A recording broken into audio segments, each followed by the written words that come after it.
사랑하는 성도 여러분, 우리가 전체를 보고 생각할 줄 모르면 선택이라는 것, 이것은 성공하는 경우보다는 실패하는 경우가 훨씬 더 많아요. 어린아이들에게 놀이동산에 가는 것하고 부모님을 도와서 청소하는 것 중에 선택을 해보라고 하면 아이들은 모두가 다 놀이동산을 선택하지요. 이건 당연한 겁니다. 그런데 30대가 되고 50대가 되어서도 계속해서 그런 식으로만 선택을 해버린다면 이런 선택은 부모님의 마음을 많이 아프게 할 것 같아요.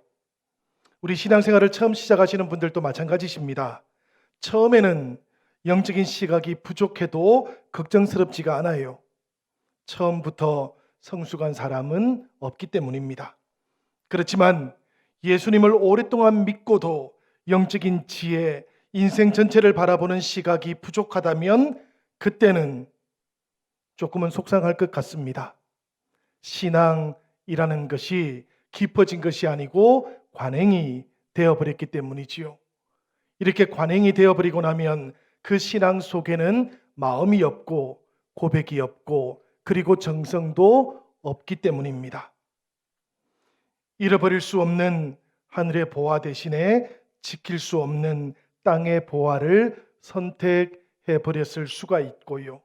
십자가 사랑의 길 대신에 눈앞에 닥쳐 있는 문제로 하나님의 선하심을 판단해 버릴 수도 있기 때문인 것이지요. 이런 모습을 보시다 보면 하나님께서도 마음이 아프실 것만 같습니다. 오늘 우리들은 다리오 그리고 다니엘을 말씀을 통해서 만납니다. 이 다리오 왕은 장군이라고 하기보다는 행정가에 가까웠습니다. 바벨론에 머물면서 메데 페르시아 제국의 행정을 정비하고 있었고요. 바로 그때 다니엘과 3명의 총리들을 함께 세우고 이 메데 페르시아를 잘 다스려 보려고 했습니다. 그런데 다니엘 6장 3절을 보니까 성경은 다니엘을 어떻게 우리에게 알려주고 있는가 하면 마음이 민첩하여 총리들과 고관들 위에 뛰어났다고 이렇게 알려주고 있어요. 이 말씀 속에 나오고 있는 마음이 민첩하다라는 표현은 원어로는 본래 보면 아주 놀라우신 영을 소유했다라는 그런 뜻입니다. 하나님의 영을 소유했다라는 그런 뜻이지요. 요즘 말로는 성령이 충만했다라는 그런 뜻이기도 합니다. 페르시아 제국에 어떤 인재도 따라올 수 없었던 이 다니엘의 능력, 생각을 해보면 하루아침에 우연히 생겨났던 것은 아니었습니다. 자기 자신에게서부터 나왔던 것도 아니었어요. 평생을 하나님을 의지하며 날마다 하나님과 교제하며 그렇게 살아왔었기에 성령께서 이 다니엘의 내면 속에 깊이 내주해 주셨던 것이고 그래서 놀라운 결과가 나타나도록 인도해 주셨던 것이지요. 이 다니엘을 보면서 다리오 왕이 감동을 받습니다. 그래서 총리들 위에 최고 총리를 세우려고 했던 겁니다. 처음 3명의 총리를 세웠던 것은 한 사람에게 힘이 집중되는 것을 막기 위한 그런 시스템이었다고 한다면 이제는 그것을 깨뜨리고 한 사람 다니엘에게 힘을 실어주려고 했던 것이지요. 그러자 당연히 페르시아 출신의 총리들과 관리들이 다니엘을 그냥 두려고 하지를 않습니다. 다니엘의 약점들을 찾기 시작해요. 그렇지만 이 6장의 말씀을 가만히 살펴보면 그들은 다니엘에게서 어떤 그릇됨도 어떤 허물도 발견해내지를 못합니다. 여러분, 아무리 크고 화려해도 거룩함을 잃어버리고 나면 교회는 세상을 변화시킬 능력도 잃어버리게 됩니다. 세상이 악해질수록 하나님 앞에서 거룩을 온전하게 지켜가는 영신의 모든 성도들이 되시기를 부탁드립니다. 이 다니엘을 보면 메데 페르시아 제국의 총리로 일할 때 근성으로 일하지를 않습니다. 대충 시간만 때우지도 않아요. 결국에 업무자들은 다니엘로부터 어떤 약점도 발견해내지를 못하게 되었는데요. 그러자 바벨론 시대까지 거슬러 올라가서 한 가지 사실을 발견합니다. 바로 우상 숭배가 극심했었던 바벨론 그 정권 아래에서도 이 다니엘이 하나님을 철저하게 믿었던 것, 이것을 발견해내었던 것이지요. 만약에 성도들이 세상으로부터 공격을 받는다면 어떤 문제들로 공격을 받겠습니까? 저는 신앙심 외에는 어떤 공격의 빌미도 발견할 수 없었던 이 다니엘을 보면서 참으로 부럽다는 그런 생각이 들었어요. 성도인데도 신앙 말고 세상 사람들하고 똑같은 문제로 그렇게 공격받는 우리들이 되지 않도록 우리들도 날마다 깨어 살아가는 성도들이 될 수 있기를 부탁드립니다. 이 연모자들 다리오 왕을 찾아갔지요. 그리고는 법령을 하나 세우자 이렇게 요청을 했습니다. 요즘 말로 하자면 법과 질서를 분명하게 세우자 이렇게 요청을 했던 것이지요.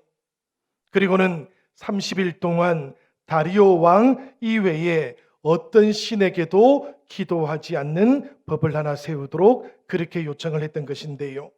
이 신하들의 청을 들었던 다리오 왕은 다니엘의 상황을 알지 못하고 있었습니다. 그래서 그 조서에다가 도장을 찍어버렸지요. 우리 다 같이 다니엘 6장 10절 말씀도 함께 읽어보도록 하겠습니다.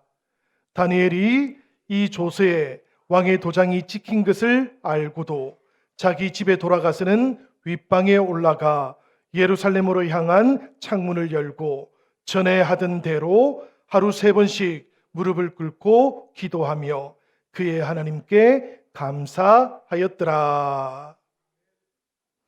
새로운 법이 지금 공포가 되고 있어요.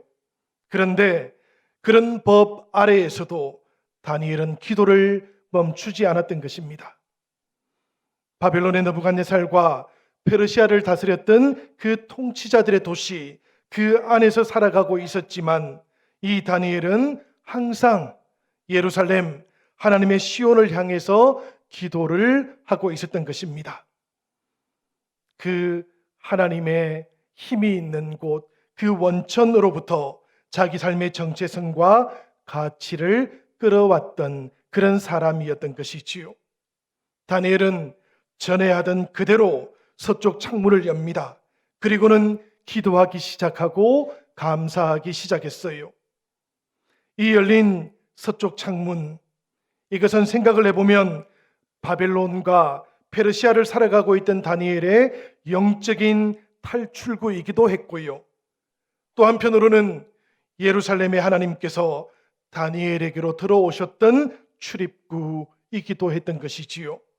그렇게 하나님의 능력과 하나님의 임재가 날마다 다니엘에게 임재하고 있어서 다니엘은 기도를 멈출 수가 없었던 겁니다. 그러자 페르시아의 총리들, 신하들이 다리오 왕을 찾아왔고요. 그리고는 유다 자손 다니엘이 페르시아의 법과 질서를 어기고 있다고 그렇게 고발을 했던 것이지요. 다리오 왕이 고민을 합니다. 어찌해야 될까 잠을 이루지 못하고 있을 그때에 또다시 찾아와서는 이 왕을 압박하기 시작했던 것이지요. 다리오 왕은 결국에는 다니엘을 사자굴에 던져 넣으라고 그렇게 명령을 내렸어요. 그런데 여러분, 이렇게 다니엘을 사자굴에 집어넣고 있는 다리오 왕을 보다 보면 이 사람이 참으로 관행에 익숙했던 왕이라는 생각도 듭니다. 16절 말씀은 이렇게 되어 있어요. 이에 왕이 명령함에 다니엘을 끌어다가 사자굴에 던져 넣는지라. 왕이 다니엘에게 이르되 네가 항상 섬기는 너의 하나님이 너를 구원하시리라 하니라. 다니엘을 사자굴에 넣으면서 네가 항상 섬기는 너의 하나님이 너를 구원하시리라 말하고 있는데요. 자기만 섬기라 했는데 다른 신을 섬겼다고 사자굴에 던져 넣으면서 또 다니엘의 하나님이 다니엘을 구원해 줄 것이다 인정하고 있는 모습을 보면 신하들에게도 그 바벨론의 또 메데 페르시아 사람들의 그 마음에도 좋은 왕이 되고 싶었던 것과 또 자기가 아끼고 사랑했던 다니엘에게도 인정받고 싶어 했던 이 다리오 왕의 마음이 엿보이는 것만 같습니다. 사실은 자기 마음만 바꾸면 문제가 해결될 텐데 자기 마음은 바꾸지 않고 사자의 입에서 다니엘을 지켜주기를 기도하고 있는 이 다리오의 모습 생각해 보면 다른 한편으로는 서글프기도 한 것 같아요. 그런데 여러분, 이 다리오의 모습 가만히 보시고 또 묵상하다 보면 왠지 익숙하지 않습니까? 자기가 다니엘을 죽게 만들어 놓고는 네 하나님이 너를 구원해 줄 수 있을 것이라고 말하고 있는 이 다리오의 모습에서 세상과 하나님을 쉽게 내려놓지 못한 채 동시에 붙잡고 살아가는 우리들의 모습, 나의 모습은 엿보이지 않는지요? 이 다리오의 모습과 다니엘의 모습은 완전히 달랐습니다. 우리 함께 22절 말씀 읽어보도록 하겠습니다. 나의 하나님이 이미 그의 천사를 보내어 사자들의 입을 봉하셨으므로 사자들이 나를 상해하지 못하였사오니 이는 나의 무죄함이 그 앞에 명백함이오며 또 왕이여 나는 왕에게도 해를 끼치지 아니하였나이다 하니라. 하나님께서 천사를 보내셔서 사자들의 입을 봉하셨다라는 이 말씀은 문자적으로 천사가 와서 사자들의 입을 꽁꽁 묶으셨다라는 그런 뜻이기보다는 사자들이 다니엘을 해치지 못했던 것이 결국에는 하나님의 천사가 다니엘을 보호해 주었기 때문 아니었겠느냐라는 그런 고백인 것이지요.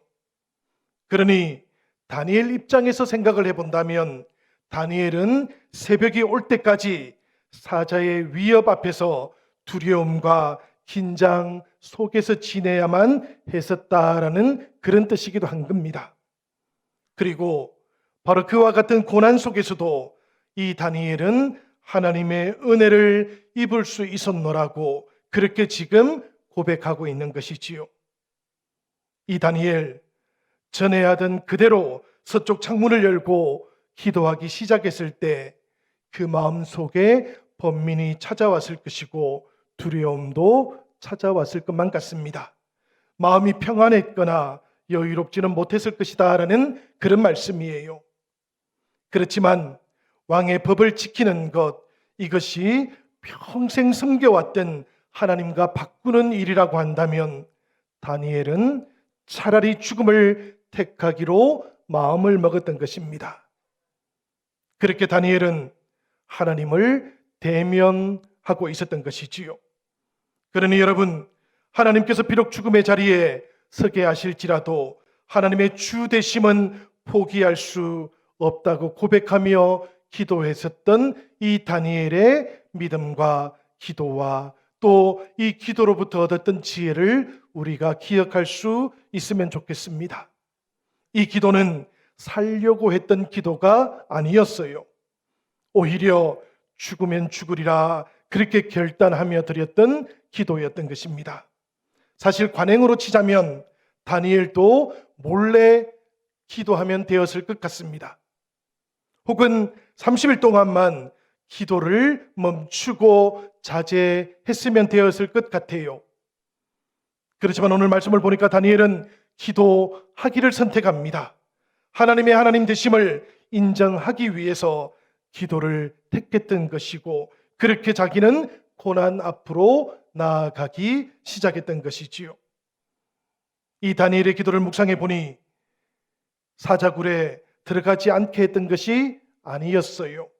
사자의 입을 막았던 것도 아니었어요.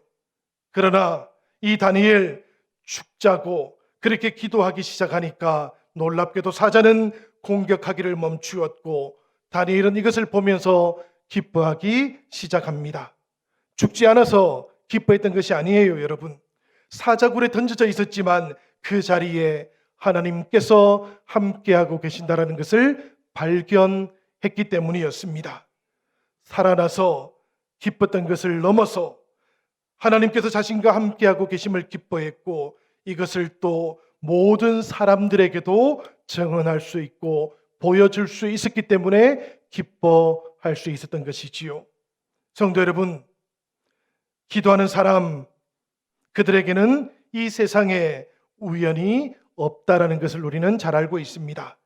모든 일에서 자기가 기도한 대로 되는 것을 보기 때문은 아니고요. 모든 일에서 하나님의 동행하심, 하나님의 응답하심을 우리가 보기 때문입니다. 이것이 바로 다니엘의 기도였던 것이고, 이 기도를 통해서 얻었던 다니엘의 지혜이기도 했던 것이지요. 이렇게 다니엘이 다리오와도 달랐고 다른 모든 사람들하고도 달랐던 이유, 하나님의 지혜를 보던 그 시각이 다르고 거기서 비롯되었던 인생 전체를 바라보는 시각도 달랐기 때문입니다. 다니엘과 세 친구들은 목숨이 걸려있던 상황 속에서 순종의 길을 걸어갔지 않습니까? 풀무불이나 사자굴, 왕이 가는 어떠한 핍박 앞에서도 하나님을 더 두려워하며 순종으로 하나님 경외하는 인생을 살아갔던 것 아니겠습니까? 이번 주 목요일이 수능시험일입니다. 우리 영신교회 자녀들도 18명이 수능시험을 칩니다. 수시로 지원했던 분들도 이미 수능시험을 대신 치르고 있거나 또 앞으로도 계속해서 논술과 같은 과정들을 밟아가게 될 것 같습니다. 지혜의 원천이 되시는 하나님의 인도하심이 우리 모든 수험생들과도 함께하기를 기도합니다. 여러분들께서도 우리 자녀들을 위해서 이 한 주간 함께 기도해 주시기를 부탁해요. 사실 생각해 보면 제가 중고등학교를 다닐 때도 우리 교회는 저를 위해서 또 우리 모든 수험생들을 위해서 함께 기도를 해 주었습니다. 우리 중고등부 학생들도 선배들을 위해서 기도를 해 주었어요. 좋은 결과가 나올 수 있도록 또 건강도 주시기를 그렇게 기도했던 것이지요. 옛날 이야기 하려는 것은 아니고요. 이 시간 이 말씀을 드리는 이유는 우리 교회 자녀들 양육에 대해서 여러분들에게 말씀을 드리고 싶기 때문입니다. 고등학생이 되고 수험생이 되고 나면 수능시험 준비를 하게 됩니다. 그런데 그러다 보면 언제부턴가 자연스럽게 여러분 교회를 쉬게 되는 현상이 나타나요. 2019년도에 제가 부임했을 때도 그러고 있으셨고요. 코로나19로 인해서 어찌해 볼 수 없던 이 4년의 시간 동안도 그렇게 지나오고 있습니다. 작년과 올해 고3 수험생들은 2020년과 2021년도에 고등부에 올라왔던 친구들이에요.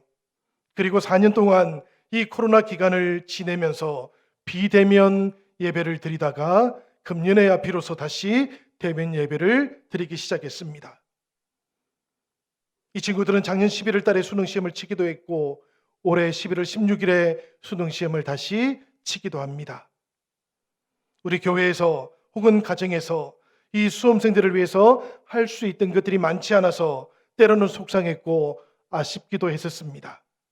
그리고 다른 한편 이 수험생들에게도 그리고 수험생들의 부모님들에게도 수험생이 되면 교회를 쉬는 것이 혹시라도 관행이 되지는 않을까 해서 두렵고 염려가 되기도 했었어요. 그래서 기도 시간마다 우리 수험생들 위해서 그리고 그 가정들을 위해서 기도할 수밖에 없었습니다. 그리고 오늘 저는 여러분들에게도 다시 한번 묻고 싶어요. 이것이 정말로 관행이 되어도 괜찮은 겁니까? 이것이 정말로 관행이 되어도 하나님께서 용납해 주시는 일이겠습니까? 저는 당연히 그렇지 않다고 생각합니다. 여러분들도 당연히 그렇지 않다고 생각하실 겁니다. 교회를 쉰다는 것, 예배를 쉰다는 것이지요. 그렇게 하나님을 향해서 예배를 쉬면서 하나님의 지혜를 구하고 뿌린 대로 거두게 해달라고 기도하는 것, 무슨 의미가 있겠습니까, 여러분? 저는 사실은 뿌린 대로 거두게 해달라고는 기도조차도 하지를 못했습니다. 우리의 인생 모든 것을 두고 기도하는 것인데요. 하나님을 향해서 예배 드리는 것을 쉬면서 뿌린 대로 거두게 달라고 어떻게 기도할 수 있겠습니까? 우리의 인생이라는 것, 대학 입시만 중요한 것은 아니지 않습니까? 시작은 같다고 할지라도 끝이 다른 사람들이 될까봐 두려워서 그렇게는 기도하지를 못했습니다. 성도 여러분, 다니엘의 기도와 이 기도를 통해서 얻었던 하나님의 지혜를 우리 영신의 모든 우리 자녀들과 수험생들에게 부어달라고 기도하십시다.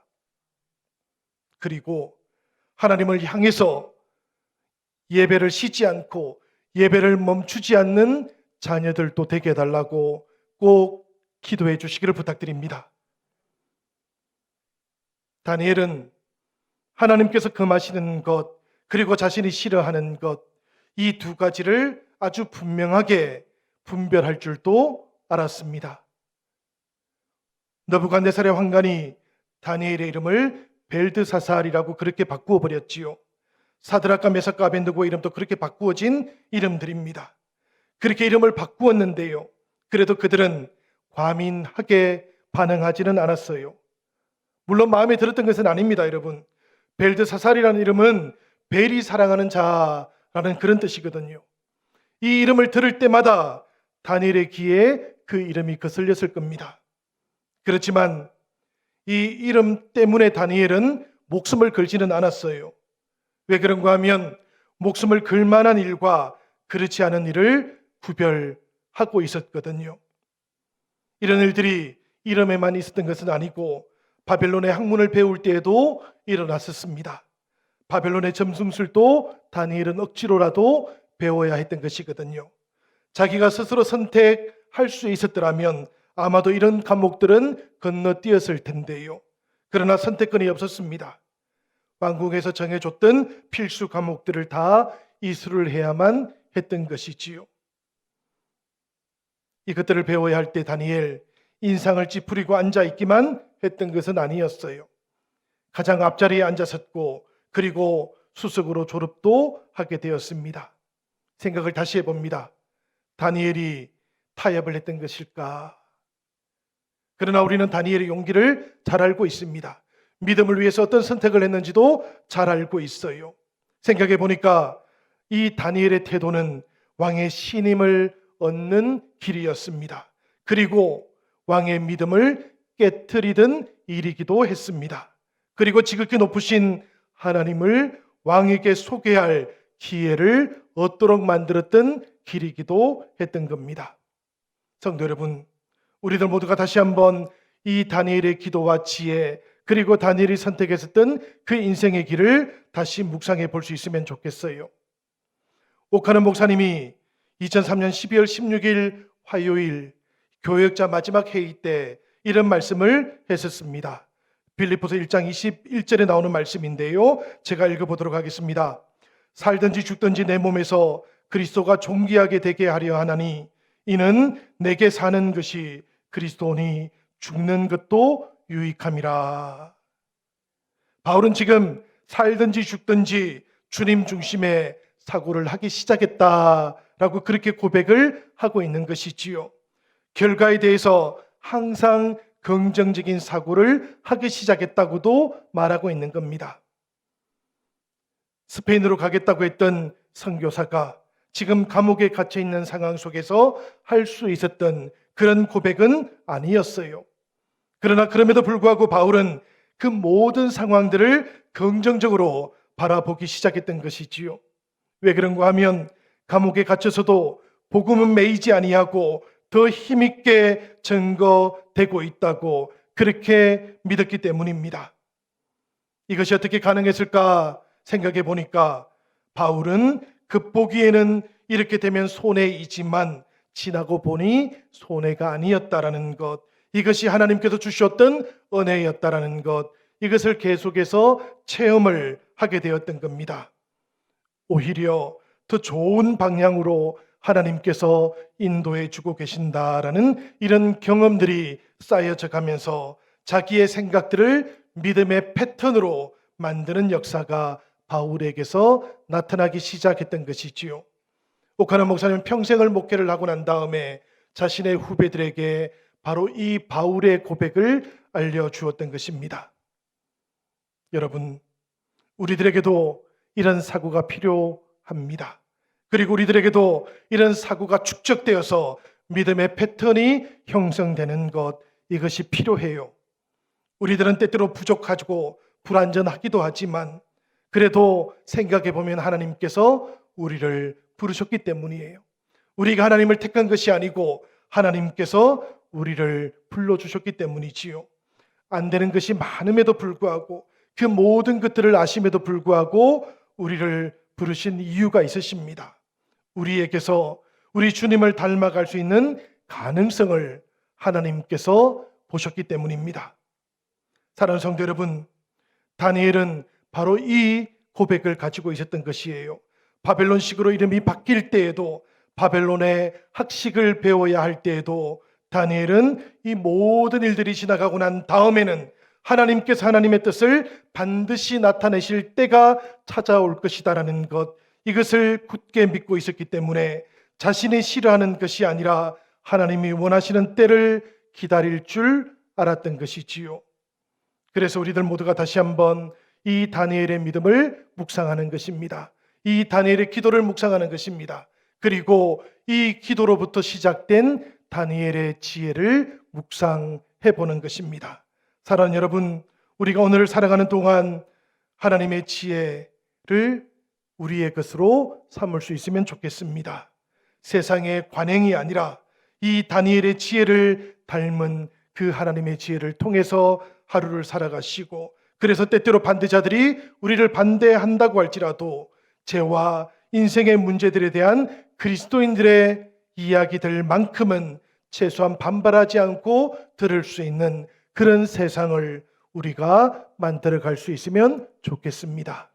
사랑하는 여러분, 우리들 모두 다시 한번 이 시간 서쪽 창문을 열었던 다니엘처럼 기도하는 가운데 하나님을 향하여 기도의 창문을 여시고, 그리고 이 기도가 바로 하나님께로 이른 가장 빠른 길이고 하나님의 지혜가 우리의 삶 가운데 임하는 길이라는 것을 온전히 체험하는 그런 은혜의 시간, 이 시간이 되어지기를 우리 주님의 이름으로 간절히 축원합니다.